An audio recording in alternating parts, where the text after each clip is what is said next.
कल से शुरू होने जा रहा है एशिया का सबसे बड़ा मुकाबला एशिया कप। मुल्तान के अंदर पहला मैच होगा पाकिस्तान वर्सेस नेपाल का ये मैच होगा। लेकिन एक टीम ऐसी है एशिया कप की जिसका बुरा हाल हुआ हुआ, उसका नाम है श्रीलंका। श्रीलंका का आप सब जानते हैं कि पहले उनके 2 प्लेयर बाहर हो गए थे इंजरी की वजह से। अब मसला 2 का नहीं रह गया, मसला बढ़ते से बढ़ता जा रहा है। श्रीलंका की आप समझ लें कि उनकी 30% जो टीम है वही बाहर हो चुकी है। अगर मैं बात करूं उनके प्लेयर्स की तो चमीरा उनके जो बॉलर थे वो आउट हो चुके हैं, रूल आउट हो गए इंजरी की वजह से। मधुशंका जो कि उनके राइजिंग स्टार थे वो भी इंजरी की वजह से बाहर हो चुके हुए हैं। लाहिरू कुमारा को भी इंजरी है, वो भी टीम का हिस्सा नहीं हो सकते। इसी के साथ साथ वनिंदु हसारंगा जो कि एलपीएल के अंदर इनके मेन प्लेयर थे, इसी के साथ साथ जो हसारंगा ने हाईएस्ट विकेट टेकर था, हाईएस्ट रन स्कोरर था और मेन मैं समझता हूं कि इस टीम की बैकबोन हसारंगा माना जाता है। पिछले एशिया कप के अंदर भी उसकी बड़ी अच्छी परफॉर्मेंस थी, इसमें भी उसने दिखानी थी क्योंकि लंका के अंदर था एशिया कप, तो वो नहीं है इस वक्त। तो इससे आप अंदाजा लगा लें कितना बुरा इस वक्त श्रीलंका का हाल हुआ होगा कि उसके भी चांसेस 70% नहीं है टीम के अंदर आने के। तो इससे आप अंदाजा लगा लें कि श्रीलंका का कितना बुरा हाल हुआ। और सोने पे सुहागा, ये तो प्लेयर जिसको कहते हैं इंजरी की वजह से शिकार हुए हैं ना, कुछ और प्लेयर्स भी हैं जैसे कि कुशल मेंडिस हो गए, फर्नांडो हो गए, कुशल परेरा हो गए। ये वो प्लेयर है जिनको कोविड हुआ हुआ है। जी हाँ, ये कोरोना वायरस का शिकार है। तो इससे आप अंदाजा लगाएं कि श्रीलंका की टीम का क्या हाल हुआ हुआ है कि श्रीलंका के प्लेयर्स ही बाहर हुए हुए हैं। अब ये टीम के इतने मेन प्लेयर्स जब बाहर हो तो उस टीम के लिए कितना मुश्किल टाइम होता है ये हम सब जानते हैं। हमने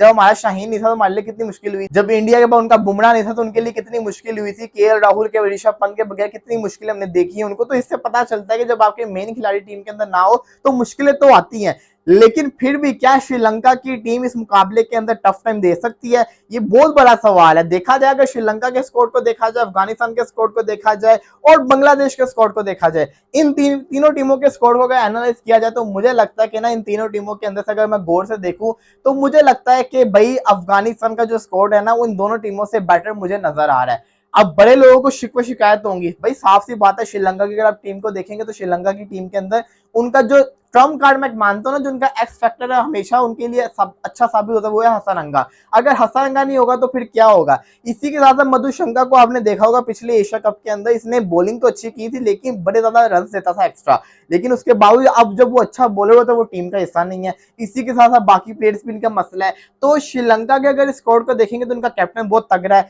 बड़ा जबरदस्त किस्म का कैप्टन का, ओपनर बड़े अच्छे हैं, निशंका बड़ा अच्छा, श्रीलंका बड़ा अच्छा प्लेयर है। इसी के साथ साथ इनकी अगर स्पिनर देखेंगे तो स्पिनर में हसारंगा नहीं है लेकिन उसके बावजूद प्लेयर इनके पास है। इसी के साथ साथ महेश टिक्साना बड़ा जबरदस्त किस्म का बॉलर है। कुछ प्लेयर श्रीलंका के पास भी हैं। लेकिन अगर आप अफगानिस्तान की टीम को देखेंगे तो सिवाय इनकी फास्ट बॉलिंग के इनकी बैटिंग भी अच्छी है और इनकी बॉलिंग स्पिन डिपार्टमेंट तो हमेशा सबसे अच्छा ही रहा है। इनकी अगर बल्लेबाजी की बात करें तो रहमानुल्लाह गुरबाज ने लंका के अंदर ही जिसको कहते हैं ना रन किए हुए हैं, और अभी तो पाकिस्तान के अंदर आए हैं। तो पाकिस्तान तो इनका सेकंड होम है अफगानिस्तान का, तो यहाँ पे 2 मैचेस खेलेंगे, दोनों के दोनों मुझे लगता है कहीं जीतना जाए। तो मुझे लगता है अफगानिस्तान का जो स्कोर है ना वो श्रीलंका से तो अच्छा है ही है। अगर मैं बात करूं बांग्लादेश के स्कोर की, बांग्लादेश के स्कोर को अगर हम गौर से देखें तो बांग्लादेश के स्कोर के अंदर हमें सबसे बड़े नाम नजर आएंगे लितुन दास, शाकिबुल हसन, मुशफिकुर रहीम, तमीम इकबाल, मुस्तफिजुर रहमान। ये 5 जो इनके नाम है ना, ये इनके आप समझ लें कि रीढ़ की हड्डी बने हुए हैं। क्योंकि आपको याद होगा 2007 के वर्ल्ड कप से लेके अभी तक शाकिबुल हसन इस टीम का हिस्सा, लेकिन अभी तक कोई बड़ी ट्रॉफी नहीं जितवा पाए।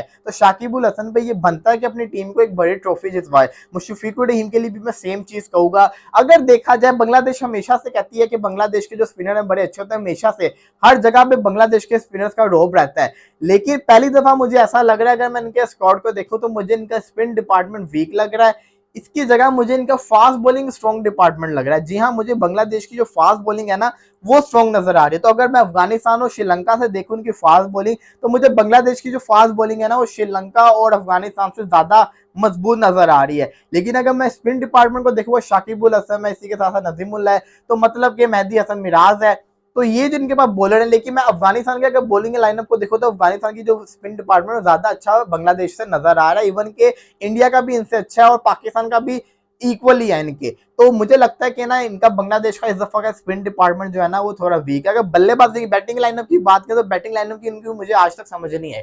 नाम अच्छे खासे बड़े बड़े हैं लेकिन चलते नहीं है, ये बड़ा बड़ा मसला है। इवन के अफगानिस्तान के बल्लेबाज चल जाते हैं लेकिन बांग्लादेश के बल्लेबाज बहुत कम चलते होते। शाकिबुल हसन, मुशफिकुर रहीम, लितुन दास, ये इनके बड़े नाम है, नहीं चलते।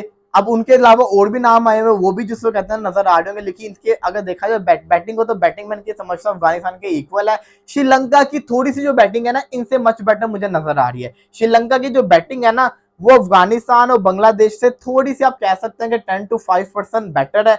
लेकिन बॉलिंग की अगर मैं बात करूं तो बॉलिंग में स्पिन डिपार्टमेंट के अंदर अफगानिस्तान ऊपर है और बल्लेबाजी के अंदर बांग्लादेश के साथ इक्वल है।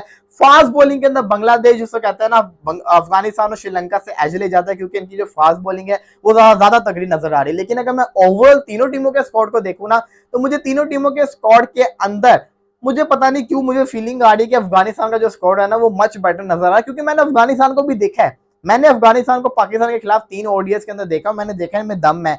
ये नए बॉल से फास्ट बॉलिंग अच्छी करते हैं, लेकिन जब बात आती है ना आखिरी 5 ओवर की तब इनके फास्ट बॉलर वो परफॉर्मेंस नहीं दिखा पाते। ये इनका मसला है, ये बिग मसला इनका है। तो ये जिसको कहते हैं ना प्रॉब्लम मुझे नजर आ रही है इनकी टीम के अंदर। तो आपको क्या नजर आ रही है आपने जरूर बताना है। तीनों के स्कोर अगर मैं रेट करूं तो मुझे लगता है अफगानिस्तान टॉप के ऊपर है, इसी के साथ साथ बांग्लादेश सेकंड नंबर पे और तीसरे नंबर पे मैं श्रीलंका को रखूंगा। क्यों? क्योंकि जो काफी सारे उनके जो प्लेयर्स है ना वो इंजर्ड होके बाहर हो गए, कुछ को कोविड हो चुका हुआ है। बाकी आपने जरूर कमेंट्स के अंदर बताना है कि आपके लिए सबसे ज्यादा मजबूत स्क्वाड कौन सा है।